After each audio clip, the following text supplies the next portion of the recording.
물을 가두지 못하는 터진 웅덩이. 물을 가두지 못하는 터진 웅덩이란 제목으로 저와 여러분을 나누겠습니다. 오늘 제목을 삼은 것은 에레미야 2장 13절에 내 백성이 두 가지 악을 행하였나니 곧 그들이 생수의 근원되는 나를 버린 것과 스스로 웅덩이를 판 것인데 그것은 그물을 가두지 못할 터진 웅덩이들이니라. 그 말씀을 오늘 구절 중에 그물을 가두지 못하는 터진 웅덩이라는 제목을 가지고 왔습니다. 에레미야 당시 이스라엘 백성들이 하나님의 백성에게 심판을 선언하면서 너에겐 두 가지 제약이 있다. 그것은 첫째는 바로 생수의 근원인 하나님을 버린 것과 웅덩이를 만들었는데 그 웅덩이가 가두지 못하는 터진 웅덩이다 라고 얘기하는 겁니다. 그 터진 웅덩이, 그것은 바로 이스라엘 백성들이 자신의 안정과 평화 그리고 번영을 가지고 올 수단으로서 그들은 아수르의 기근들을 의지하고 애굽의 병과 말과 병거를 의지하였던 것입니다. 하나님께서 예레미야를 통하여 심판의 메시지를 전한 것입니다. 물은 두 가지 종류가 있습니다. 우리가 사용하는 물은 웅덩이에 있는 물이죠. 그리고 생수가 있습니다. 생수는 흐르는 물입니다. 흐르는 강물, 그리고 또한 하늘에서 내리는 빗물, 그리고 지하 밑에서 터져오르는 샘물, 그것이 생수예요. 웅덩이는 일시적으로 가져오는 것입니다. 이스라엘 때 백성들, 이스라엘 팔레스타인 땅에는 우기 때는 이런 웅덩이가 많았어요. 그래서 거기에서 필요한 물을 공급해줬지만 건기가 되면 그 웅덩이가 다 말라버리고 그들은 샘물을 찾아가야 됐습니다. 오늘 본문은 그 샘물과 관계가 있습니다. 우리나라처럼 어디를 땅을 파든 샘물이 솟아나오죠. 그런 경우 같은 경우는 이 본문을 좀 설명을 해야 될 것입니다. 그 땅은 아무 곳이나 땅을 파도 우물이 나오지 않습니다. 우리가 창세기에 보면 이삭과 팔레스타인 사람들이 우물을 가지고 다투는 모양이 나옵니다. 아브라함이 팠던 곳을 다시 팠다. 다시 말하자면 물이 나올 수 있는 곳이 있다는 거예요. 그리고 그 샘물을 차지하는 사람들은 부자였어요. 그 샘물을 중심으로 가정의 식수를 제공하고 그리고 양과 염소 그리고 가축들에게 제공할 수 있는 물을 공급하기 때문에 그렇습니다. 그래서 샘물을 중심으로 마을이 형성되고 또 샘물을 가진 자가 부자였던 것입니다. 오늘 사건이 일어나는 것은 바로 이 샘물에서 일어나는 것입니다. 우리 예수님께서 우리가 전번주에 설명한 것처럼 이 여인에게 물을 좀 달라 하고 접근합니다. 자, 그 예수님께서는 장벽을 넘어오셨습니다. 선을 넘고 오셨다고 했죠. 우리가 전번주에 설명한 것처럼 우리 그리스도교는 장벽을 넘는다고 했습니다.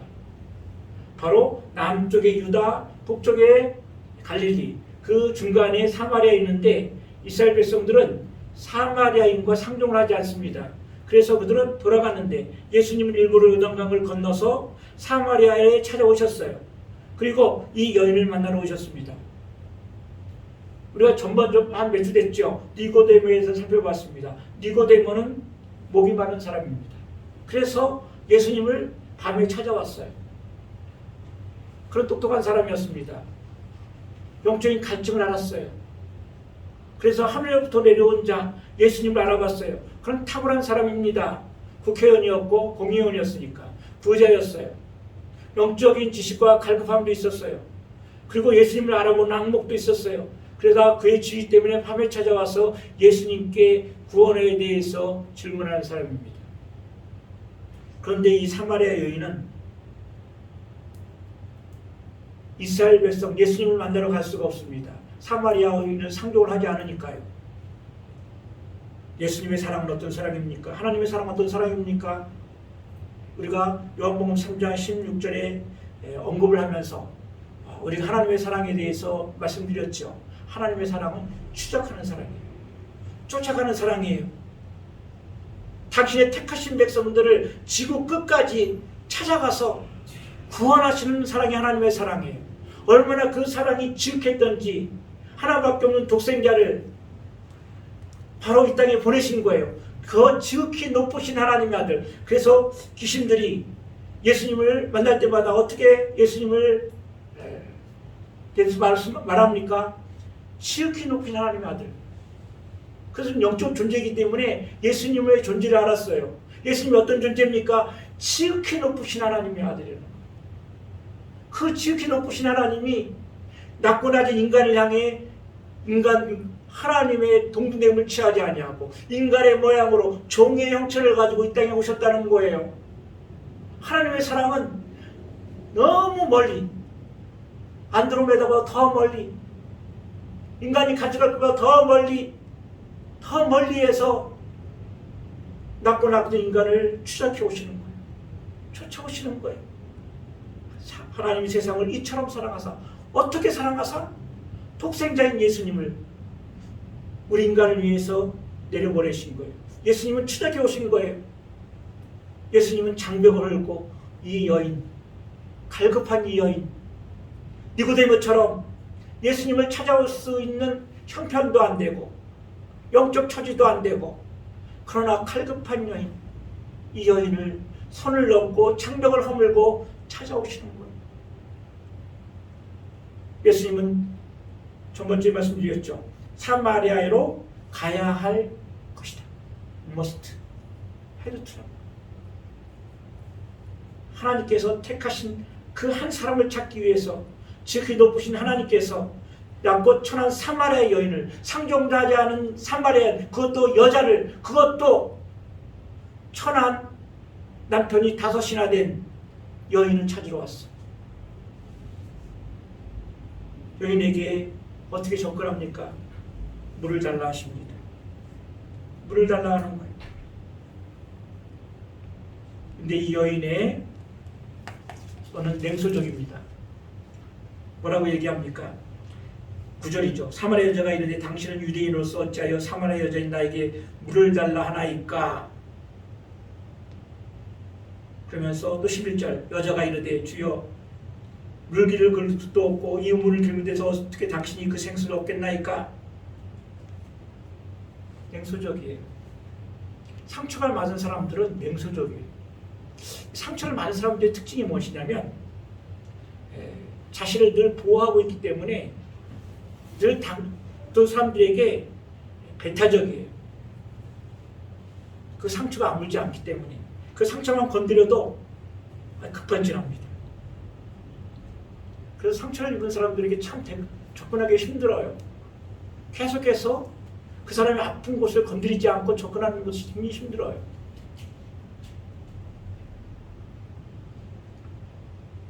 이 여인은 예수님에게 질문할 때 예수님께서 내가 만일 하나님의 선물인 또 내게 물 좀 달라 하니까 누군지 알았더라면 내가 그에게 구했을 것이요 그가 생수를 내게 주었으리라. 지금 이 여인은 물리적인 물, 우리 육신에 공급하는 이 물리적인 말을 언급하고 있는데 예수님께서는 더 깊게 들어가요. 이게 예수님 특유의 어법이세요. 현실적인 것들, 우리 육신의 물리적인 것들을 통하여 영적인 것을 급반전하며 들어가요. 마치 어쩔 때 보면 중간 과정을 생략하고 들어가는 것 같아요. 예수님께서 그러시는 이유는 바로 그 상대방, 예수님과 깊은 영적 대화를 통해서 예수님을 보여주시기 위해서 예수님을 인격적으로 만나게 하시고 할 때는 예수님께서는 종종 이런 방법을 사용하세요. 바로 14절에 이렇게 말했죠. 내가 주는 물을 마시는 자는 영원히 목마르지 아니하리니 내가 주는 물은 그 속에서 영생하도록 솟아나는 샘물이 되리라. 영원히 목마르지 않는 물을 주신다는 거예요. 그랬더니 이 15절 이 여인이 그러죠. 여자가 이르되 주여 그런 물을 내게 주사 목마르지도 않고 또 여기 물 길러오지도 않게 하옵소서. 이 여인 타는 목마름이 있습니다. 우리 인간도 마찬가지예요. 우리 인간은 죄악 때문에 존재적인 불안과 두려움이었습니다. 인간 실격이라고 하는 다자이 오사무가 지은 인간 실격이라는 소설책에 보면 참으로 탁월한 사람입니다. 노벨 문학상을 받지 않았지만 지금도 민음사에서 나오는 책들 보면 꼭 꽂혀있는 책이에요. 도서관에. 인간 실격이죠. 그는 39살 나이에 연인과 동반해 자살합니다. 그가 쓴 소설 인간 실격에 보면 자신이 다른 사람들로부터 이 주인공인 사람이 누구죠? 갑자기 기억이 안 나는데 주인공이 다른 사람들로부터 이해를 받지 못한다고 생각해요. 왜냐하면 자신이 다른 사람을 이해하지 못하니까. 그러니까 불안한 거예요. 내가 소외되지 않을까? 미움받지 않을까? 그래서 일부러 익사를 부리고 광대 같은 짓을 해요. 우리 인간도 마찬가지. 늘 불안에 있어요. 내가 사회로부터 소외되지 않을까? 그리고 내가 다른 사람들로부터 미움받지 않을까? 그리고 이 상황이, 환경이 나를 배타하면 어떡할까? 존재론적 불안에 떨고 있죠. 결국 이 주인공은 자신을 혐오하고 그리고 자아를 상실합니다. 그리고 두려움과 절망 속에서 알코올과 그리고 방탕한 생활 속에서 자살을 시도합니다. 이 다자이 오사무, 이 소설 속의 자전적 소설이라고 하죠. 결국 39살 나이에 부잣집 아들로 태어나 참으로 천재적인 문학 작가의 기질이 있는 사람도 존재적인 불안, 늘 끊임없이 따라다니는 인간 소외, 이것을 극복하지 못하고 39살 나이에 자신의 여인과 함께 강물에 뛰어들어 자살합니다. 지금도 이게 책이 많이 읽히는 이유는 누구나 공감하게 인간 소외, 본질적인 외로움, 근원을 알 수 없는 밀려오는 두려움이 늘 나의 곁에 있다는 거예요. 이것이 왜 이렇게 우리 곁에 머물러 있으며 시시때때로 우리를 압도하고 우리를 두려움과 불안에 떨게 하는 걸까요? 죄악 때문입니다. 우리가 갖고 있는 죄악 때문에 그래서 이사야 59장 2절이죠. 오직 너희 죄악이 너희와 너희 하나님 사이를 갈라놓았고 너희 죄가 그의 얼굴을 가리어 너희에게서 하나님을 듣지 않게 하셨다고 했습니다. 우리는 죄악 가운데 태어났다고 다시 말합니다. 어머니 모태에서 죄악 가운데 태어났어요. 해결하지 못한 죄가, 그리고 생명을 만나지 못하는 이 어두움이 계속해서 우리를 두려움과 불안 속으로 몰아가고 있어요. 자, 오늘 이 본문을 통해서 두 가지로 정리했습니다. 첫째는 탈은 목마름의 인생, 두 번째는 예수님을 인격적으로 만나야 된다는 겁니다.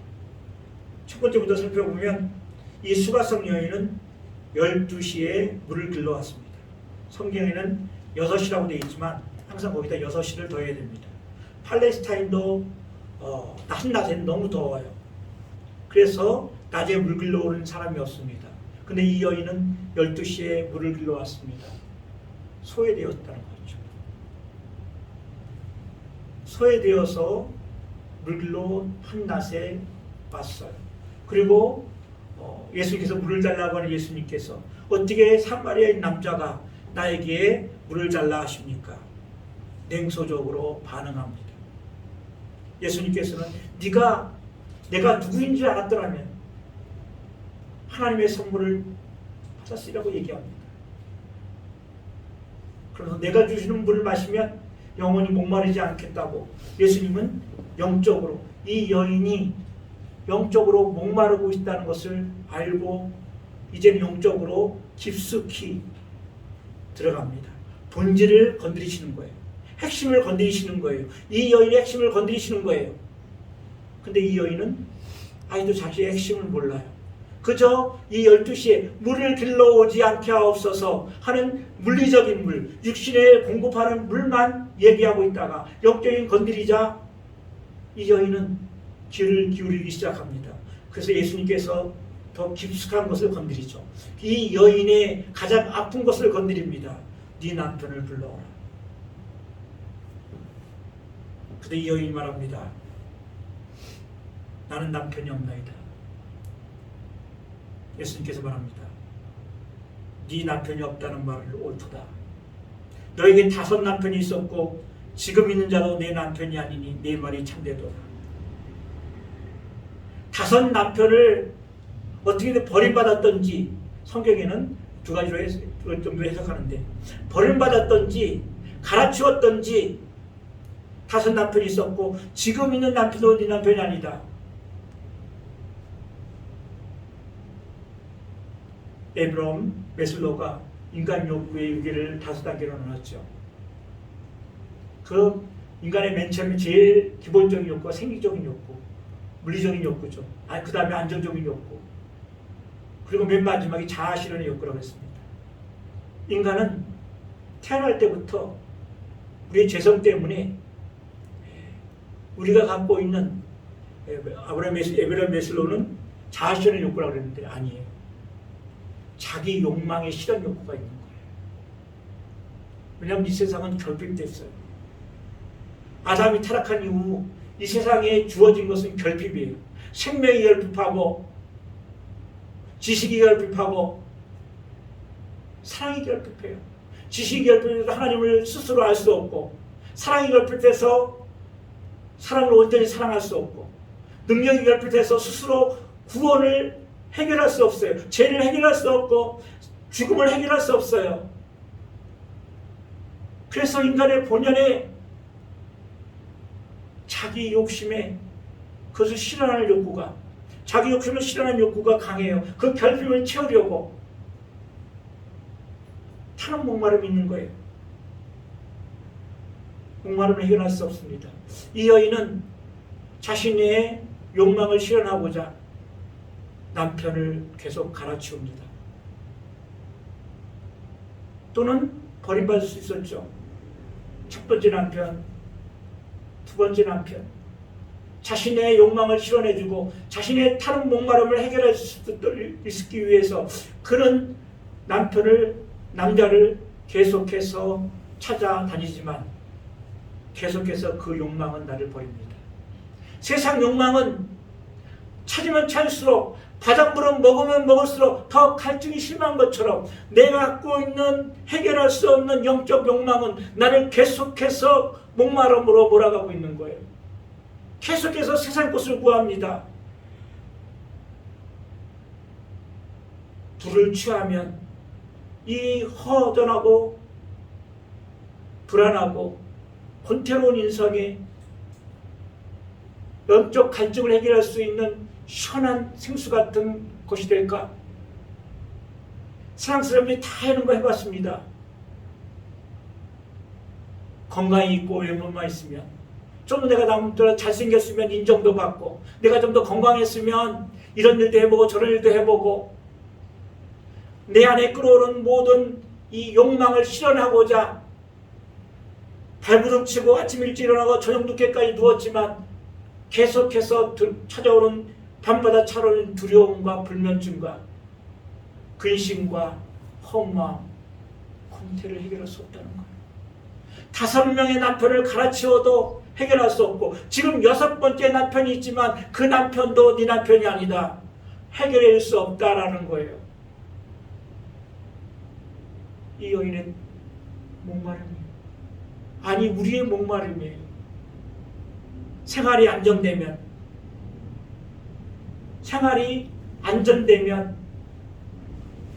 인간은 자유로울까 평안할까 아니에요.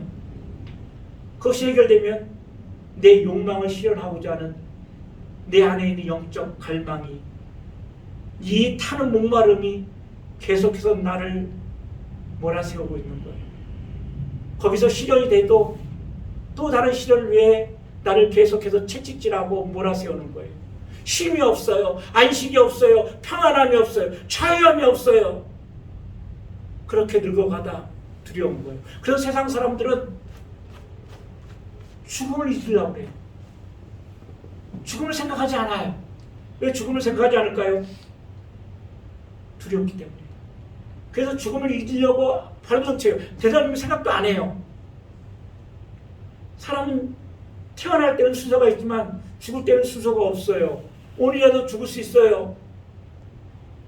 물론 나이 들어서 하나님께서 부르실 때 돌아가시면 그것이 자기 수명을 다하는 것이기 때문에 축복일 수 있지만 강건하여 주시려도 돌이켜보면 수고와 수폭풍입니다.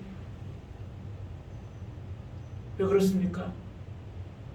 우리는 죄 가운데 태어났기 때문에 이 죄악을 해결할 수 없기 때문에 그래요. 제가 갖고 있는 후유증, 사망이 갖고 오는 후유증이 계속해서 생명을 찾으려고 생명을 가발뭉치기 때문에 이 생명을 해결하지 못하니까 갈급한 거예요.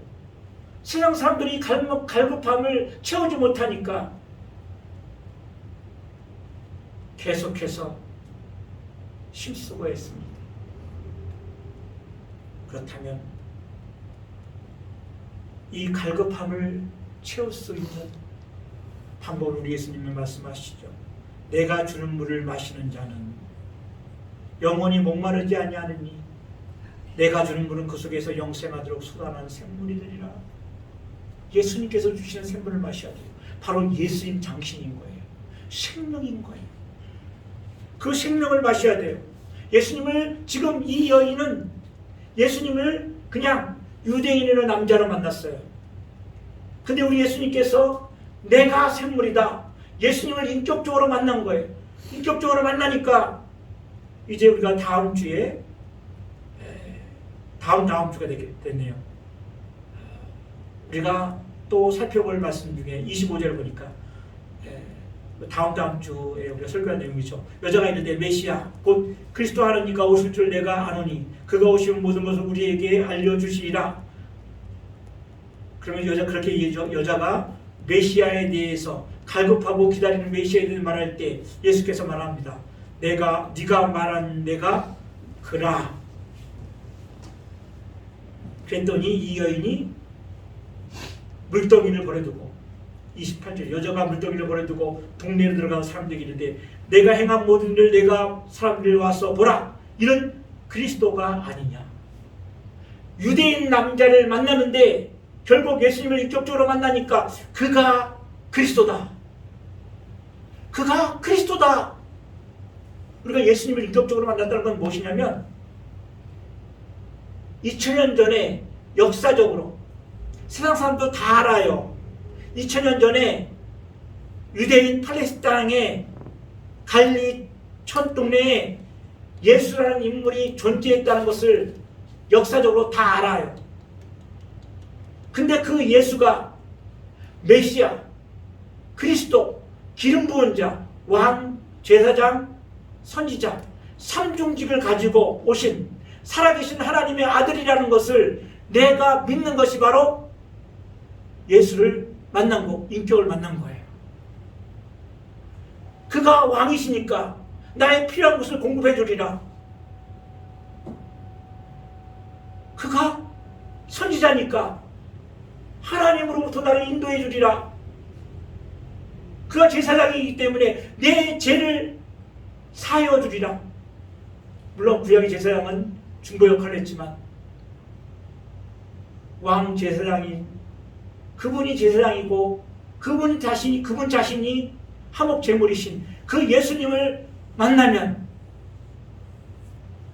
내 사망의 문제가 해결돼요. 내 죄의 문제가 해결돼요. 그러니까 내 존재 안에 나를 쥐어짜고 나를 내몰고 나를 짓밟고 했던 절망과 사망의 후유증이 사라지니까 존재론적인 불안과 외로움이 두려움이 사라지는 거예요. 예수님을 인격적으로 만난 이 여인은 어떻습니까? 여자가 물동이를 버려두고 28절이죠.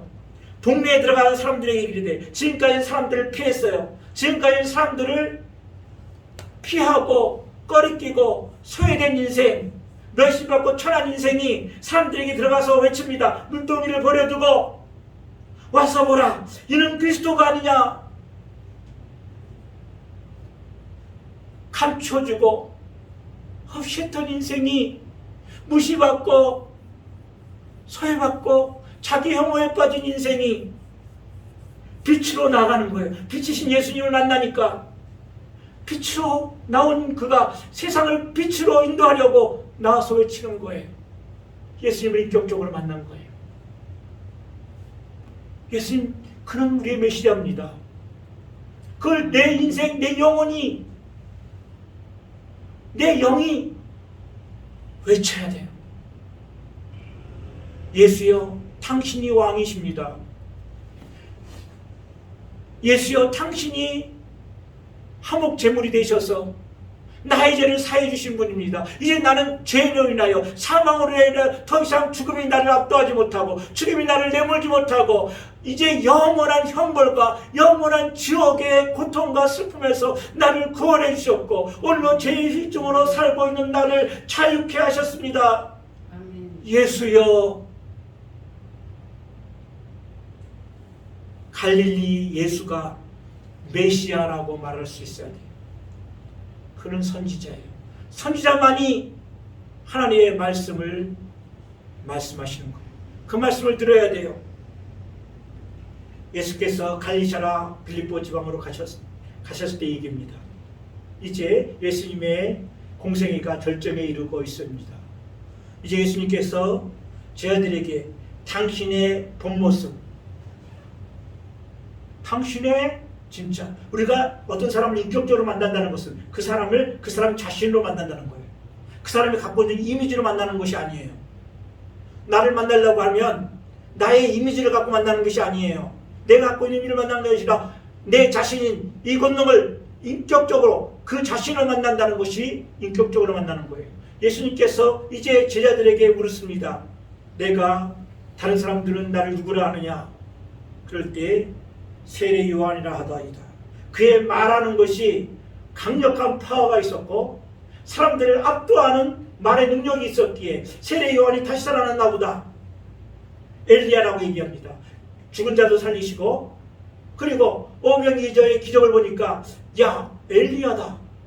그리고 또 뭐랍니까? 예레미야라고 얘기합니다. 눈물로 기도하고 사람들을 동정과 긍휼히 여기시고 불쌍히 여기시는 예수님의 모습을 보니까 예레미야가 분명하다 라고 말합니다. 그럴 때 예수님께서 제자에게 묻습니까? 너희는 나를 누구라 하느냐? 베드로가 말했죠. 주는 그리스도시요 살아계신 하나님의 아들이니이다. 아멘. 예수님은 세례 요한도 아닙니다. 엘리야도 아닙니다. 예레미야도 아닙니다. 그러나 또한 물론 그런 직분도 감당하셨지만 그분일 수도 있어요. 그것으로 우리는 예수님을 인격적으로 못 만납니다. 그것으로 우리는 구원받을 수 없습니다. 엘리야를 만난다고 구원받습니까? 세례 요한을 만난다고 구원받습니까? 예수님 자신을 그 자신을 만난 거예요. 기적을 엘리야처럼 기적을 행하시는 그분이 아니라 세례 요한처럼 압도적인 말씀의 능력으로 권위 있는 자같이 말씀하시는 그 예수님을 만난 것이 아니라 바로 메시아, 기름 부은 자, 우리를 죄에서 구원하시는 그분을 막닥뜨리는 것이 바로 예수님을 인격적으로 만난 거예요. 떠날 수가 없습니다. 나의 구세주인데 저분만이 나의 죄를 해결할 뿐인데 이분만이 메시아로서 나를 사망에서 건져주실 분이신데 이분이 나를 죄악에서 건져주시고 죄악의 후유증인 질병, 사고, 재난, 이 우울증과 이 밤마다 밀려오는 두려움, 죄악의 후유증에서 나를 건져주실 나의 메시아, 나의 구주신데 그분을 인격적으로 만나면 어떻게 떠납니까? 어떻게 예수님을 떠날 수 있습니까? 예매하지 않을 수가 있겠습니까? 이 여인 동네에 들어가서 물더미를 버려버리고 사람들에게 외칩니다. 이는 그리스도가 아니냐. 이는 그리스도가 아니냐. 주는 살아계신 하나님의 아들입니다. 예수님은 살아계신 하나님의 아들이라는 거예요. 예수님께서 요한, 시몬 베드로야, 참 대단하다. 그러면서 이것은 네가 한 것이 아니라 하나님께서 이렇게 하신 것이고 네 신앙의 고백 위에 내가 교회를 세우리라. 그래서 교회가 주는 그리스도시요 살아계신 하나님의 아들이라 이런 신앙 고백 위에 세워졌고 그런 고백을 하는 사람들이 모인 곳이 교회입니다. 그 인격을 만난 예수를 인격으로 만난 사람들이 하나님을 예배하는 곳이 교회예요. 그분들의 신앙 공동체가 교회고 그곳에서 바로 죄가 이기지 못하고 음부의 권세가 이기지 못하는 거예요. 왜 음부의 권세가 이기지 못합니까? 그런 신앙 고백을 하는 사람들의 모임이 교회이기 때문에 그렇습니다. 예수님은 만나주셨어요. 이 여인을 만나주신 거예요. 유대인으로 만났다가 주여 만났다가 이제 메시아로 만난 거예요. 세상 사람들은 교회 와도 누구든지 교회 올 수 있어요. 그러나 아무나 신앙이 되는 건 아니에요. 예수님을 인격적으로 만나는 거예요. 물리적으로 만난 사람들이 있어요. 만나면 세 종류가 있습니다. 우리 교인들 중에 물리적인 사람 만남이 있고 종교적인 만남이 있어요. 그리고 인격적인 만남이 있습니다. 물리적으로 만나는 거예요. 그냥 좋아서 만나요. 아, 말하는 법이 너무 좋아. 그 사람 만나면 너무 좋아. 그래서 2시간씩 떠들고 가요. 3시간씩 떠들고 가요. 그 서로 교제하는 거 좋아요. 그래서 스트레스도 풀릴 수 있어요. 인간적인 육신의 피곤함도 사라질 수 있어요. 그러나 거기엔 구원과 관계없어요. 예수님이 주는 참된 평화와 영원한 안식이 그 안엔 있을 수 없어요. 종교적인 만남도 있죠. 왜 우리나라에 어떤 사람은 200만이라고 그러는데 100만이라고 그러는데 그건 잘 모르겠습니다. 어떤 통계로 그러는지 모르지만 그런데 생각한 건 맞아요. 그런 성도가 있다고 하죠. 왜 교회를 정착하지 못합니까? 종교적으로 만나서 그래요. 그렇게 다전적으로 말하는 것도 곤란하지만 실제적으로 인격적으로 예수님을 만나면 달라요. 달라요. 그 예수님의 그 아름다움을 만나면 그 예수님의 그 아름다움, 그 거룩함, 그 탁월하심을 만나면 그 하나님의 영광 앞에 예배할 수밖에 없어요. 모든 걸 다 드려도 아낌이 없어요. 늘 드려도 부족해요. 내 모든 걸 다 드려도 부족한 거예요. 그분의 탁월한 아름다움과 그분의 탁월한 위대함 때문에, 영광 때문에 그분이 늘 그립고 그분을 찾을수록 내 안에 이 세상이 줄 수 없고 알 수 없는 자유로움과 희락과 안방이 넘치는데 어떻게 예수님을 떠나요? 어떻게 예배하지 않을 수 없어요? 물론 우리가 세상에 살다 보면 낙심하거나 절망하는 일도 있지만 그것이 나를 압도하지 못한다는 거예요. 생로병사, 이 세상에 살다 보면 병들 수 있고 사업이 실패할 수도 있고 연인이 떠날 수 있고 그래요. 그러나 그것이 나를 압도하지 못한다는 뜻이에요. 그것이 나의 신앙생활을 변질시키지 못한다는 거예요. 그것이 나를 흑암에 묶어주지 못한다는 거예요. 그런 종교인은 달라요. 시험이 오면 넘어져 버리고 자빠져 버려요. 기독교라는 분위기가 너무 좋기 때문에 그래요. 기독교인들이 변화된 성품의 모임들이 너무 좋기 때문에 그럴 수 있어요. 예배의식이 좋을 수도 있어요. 그런 사람은, 그런 종교성을 가진 사람들은 불교를 가든 마음의 특교를 가든 똑같이 신앙이 열심히 사람들이 많아요. 종교성이 있기 때문에 그래요. 단지 기독교라는 종교성을 갖고 온 것뿐이에요. 신앙생활 10년, 20년 해도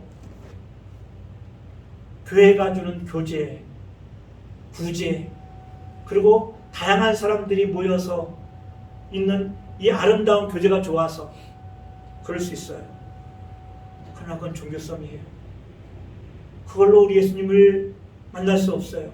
당신은 유대인으로서 유대인 예수님을 만난 것뿐이에요. 갈릴리 유대에 있는 예수라고 하는 한 사람을 만났을 뿐이에요.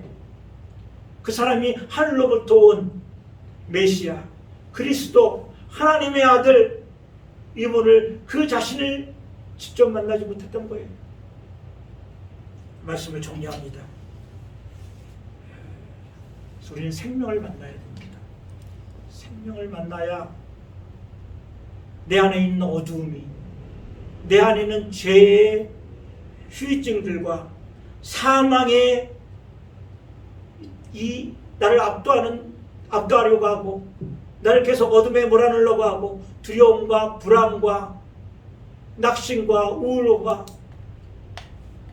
그리고 매일 지쳐있는 내 영혼을 늘 샘속부터 솟아나는 샘물의 근원이신 예수님, 생명의 근원이신 예수님을 만나야, 그리고 늘 이 예배 속에서 그 생명이신 예수님을 또 한 번 만나고 늘 그 안에 거하고 그 거함으로써 생명이 늘 나한테 공급될 때 이 세상에서 오는 어떠한 절망적인 상황, 두려움, 불안도 나를 압도하지 못하고 이 하늘에서부터 오는 참된 평안과 기쁨을 빼앗지 못한다는 겁니다.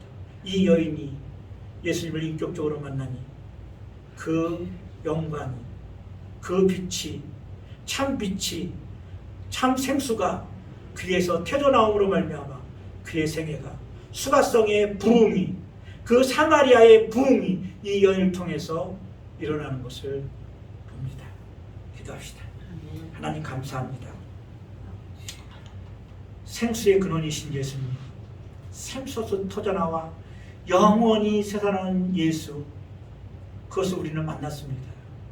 그분을 만났기에 예배를 통하여 그분과 늘 교제하고 또한 우리 하나님 말씀을 따라 순종하며 살 때 하나님, 우리 세상 속에 살 동안 질병이, 사업 실패가, 사고가, 가난이 나의 이 기쁨과 하늘나라의 소망을 빼앗지 못하고 어떠한 절망적인 상황 속에서 나의 믿음을, 나의 신앙을 빼앗지 못합니다. 그 예수님 우리에게 주심을 감사합니다. 생명을 우리에게 주셔서 감사합니다.